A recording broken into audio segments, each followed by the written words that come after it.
So Memorial Day is this week. That's right, folks. And here at PATV, we have a program called Our Veteran Stories that celebrates veterans from all over New York. And it's been twice nominated for a New York Emmy Award. That's right. And we've been showing clips all month from this program. And to top it all off today, we have a clip with John McInerney. Enjoy. When our Vietnam veterans came home, there was no celebration, only the relief of family and friends. The country was in chaos over the Vietnam War. It was a time in history like no other, a country divided. We came back broken in body and soul, and no one said, "Welcome home."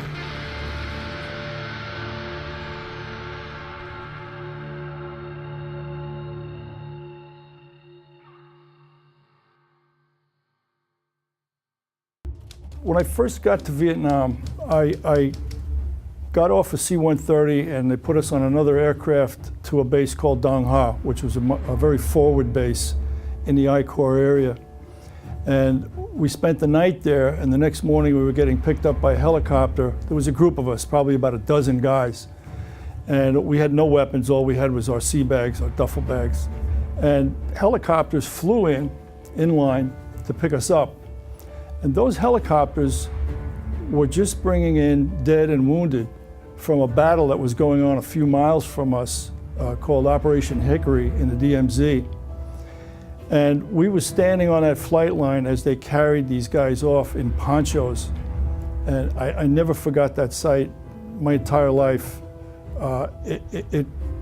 With the experience I even had in the Marine Corps, I really was not in touch with how horrible this could be until I saw that. And they walked past, and there was actually blood dripping out of the ponchos onto the deck. And you could see the boots sticking out of the bottom. And I realized that these were real guys.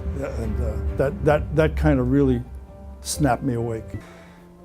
Post-traumatic stress to me was some phrase that was used by guys. I really didn't know what it was, what it meant. I kind of had an idea, but it looked like it was, to me, it looked like it may be some kind of an excuse of some type. I don't mean to be cynical, but that's how it looked to me. Now, I have a son who's in the Marine Corps. He's been in the Marine Corps 16 years. And when he came home, the Marine Corps has a policy today that they didn't have back in the 60s, and they call it deflating. And deflating means that you come back, and for a couple of weeks before you get turned loose on the streets of your old neighborhood, you got to spend time with doctors and psychiatrists and psychologists and so forth to sort of deflate you, let the bad air out, I guess.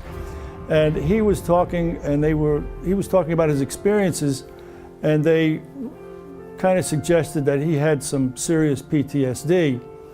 And he called me up on the phone that night, and he says, "You know, they've determined that I have PTSD, Pop." He says, "But I think you ought to see somebody at the VA about it." I said, "Why?" He says, "You have the worst PTSD I've ever seen. It is a real thing. Especially when they discuss your past after returning from Vietnam, some of the things you do. My involvement with alcohol was horrible. I don't like to brag about it. That's not bragging, but I don't mind talking about it if it's going to help somebody else. I had a very bad temper. So these things were manifestations of PTSD. The big one for me is don't blame the warrior. You know, we were young kids. We're going to get sent to where we're going to go where we're sent, and we're going to do our job. And when we came home, we were sort of blamed for the politics of the war along with everybody else.